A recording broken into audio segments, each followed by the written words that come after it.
안녕하세요. 바이게 경제 이야기입니다. 오늘은 10번째 주제로서 한국 기준금리의 인상 메커니즘에 대해서 두 발짝 들어가 보도록 하겠습니다. 지난번에 한 발짝 들어갔었거든요. 그때가 언젠가 하면은 미국이 기준금리가 인상되고 나서 한국의 기준금리는 그러면 언제 인상이 될 거냐. 그거를 미국이 기준금리를 올린다 그래서 한국이 따라가질 않고 한국은 환율에 의해서 이 한국의 기준금리가 인상이 될 거다 하는 거를 그때 공부했었죠. 잠시 복습 한번 해볼게요. 한국의 시장금리와 미국 시장금리 간의 갭이 발생해 갖고 한국의 시장금리가 미국의 시장금리보다 낮다. 그러면 한국에 있는 돈들이 미국으로 나가겠죠.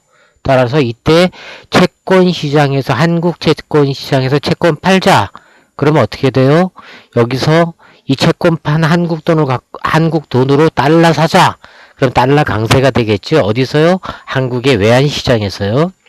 그러면은 이것이 환율 인상 원화 약세가 되는 거죠. 즉 이럴 경우에 환율이 1150원이면은 마지노가 된다. 그러면 징조가 그러니까 한국은행의 외환시장 개입 뉴스가 막 나온다. 이게 징조다.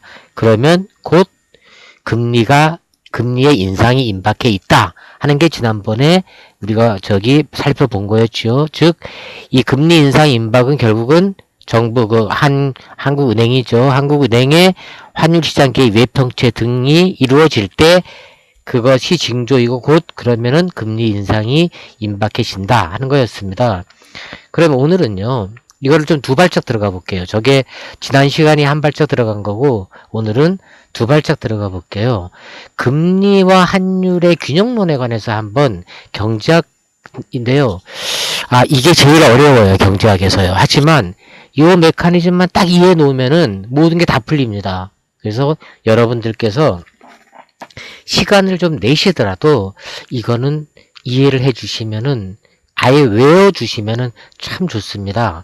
자, 먼저 미국의 통화정책 영역이 있고요. 미국의 채권시장 영역이 있고 한국 시장 참가자의 투자자 행동 패턴이 있고요. 그리고 한국 채권시장 영역이 있고 한국의 외환시장 영역이 있고 다시 미국의 채권시장 영역 이렇게 서로 연계되어 있습니다. 그래서 이것이 금리와 환율이 어떻게 연계돼서 이루어지냐 이거는 완전 경쟁 상태에서의 결정 이론입니다. 자, 그러면 이제 하나하나 볼게요. 자, 미국의 통화정책 FRB에서 뭐 했죠? 지난주에 12월 19일 날 기준금리 인상했죠? 그럼 기준금리를 인상하게 되면 이 기준금리가 어디에 영향을 준다 그랬죠? 우리가 제일 첫 번째 시간 금리 조감도에서 배웠습니다.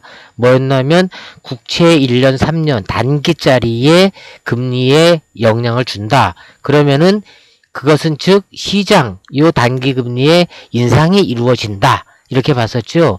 이게 지금 미국에서의 기준금리를 인상하고 미국의 채권 시장에서 미국의 채권 시장 영역에서 영향이 나타난 겁니다. 그럼 이것이 어떠한 결과를 초래하나 하면 미국의 시장금리, 이 시장금리가 한국의 시장금리보다 높다. 그러면 어떻게 돼요? 한국에 있는 돈들이 미국으로 빠져나가겠죠? 그러면 어떻게 돼요? 한국에 있는 돈이 현재 어디에 있어요? 채권에 있을 거 아닙니까? 그럼 채권 시장에 가서 채권 팔자. 외국인들이요. 그럼 채권 팔자 그러면은 채권을 팔게 되니까 어떻게 돼요? 채권 가격이 막 파니까 가격이 하락되겠죠. 그러면 어떻게 돼요? 채권 금리가 인상이 이루어집니다. 이게 수요 공급의 원칙에서 이루어지는 거죠. 그럼 이 채권 판 돈 갖고 어디로 가요? 외환시장으로 가는 거죠. 그럼 원화 인출해서 외환시장으로 갑니다. 그럼 이 외환시장에서 다시 달러 사자. 그러면 어떻게 돼요? 달러가 강세가 되면서 원화가 약세가 되는 거죠. 즉 이거를 환율 인상이라 그러는 거죠. 자, 어떻게 돼? 1달러에 1150원 하는 게 1달러에 1200원 한다. 그럼 어떻게 되게 환율 인상이죠. 그러면 여기서 달러를 받았을 거 아닙니까? 달러를 받아갖고 어디로 가요? 미국으로 가죠. 같은 얘기예요. 이 같은 시장입니다. 미국 시장에 가서 어떻게 돼요? 달러 인출해가 미국 가죠. 채권 사자. 그럼 어떻게 돼요? 가격이 인상되겠죠? 자, 이거랑 반대죠. 가격이 인상이 되면 어떻게 돼요? 금리가 인하가 되는 거죠. 여기서 시장 금리가 인상이 됐잖아. 이렇게 하면 금리가 인하되겠죠. 인하되게 되면 어떻게 됩니까? 이게 지금 결국은 균형 상태에 도달이 되는 거죠. 한국의 시장 금리와 미국의 시장 금리와 한국의 시장 금리는 균형 상태에 도달이 된다. 이게 가만히 놔두면 이렇게 금리를 인상을 하게 되면 이렇게 환율에 영향을 주면서 달러가 돌아다니면서 결국은 균형을 이룬다 하는 거죠. 이게 금리와 환율의 균형론입니다. 그럼 이렇게 놔두면 어떻게 돼요? 환율이 무작정 인상이 될 거고 이러면은 우리나라에 큰 영향이 나타날 수 있겠죠. 그래서 한국은행이 개입을 하게 됩니다. 그럼 그 메커니즘을 한번 볼게요. 한국은행의 시장 개입 메커니즘을 한번 보도록 하겠습니다.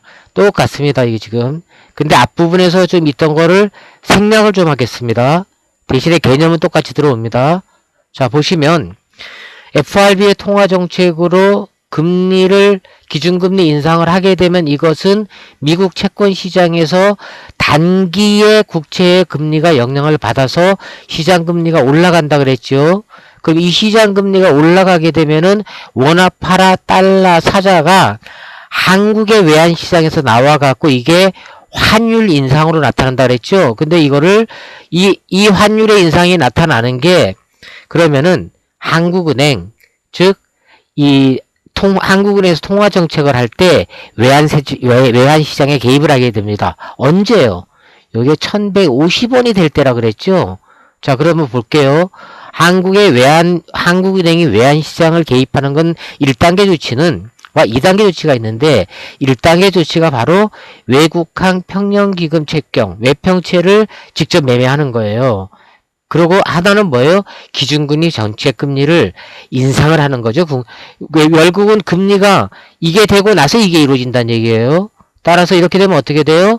달러를 거래를 해서 환율을 안정화하는데 그것도 지탱을 못하게 되면은 기준금리 인상을 하는데 이거는 환율뿐만 아니라 물가와 성장률 전체에 영향을 주기 때문에 한국은행에서는 최대한 늦게 하려고 하는 겁니다.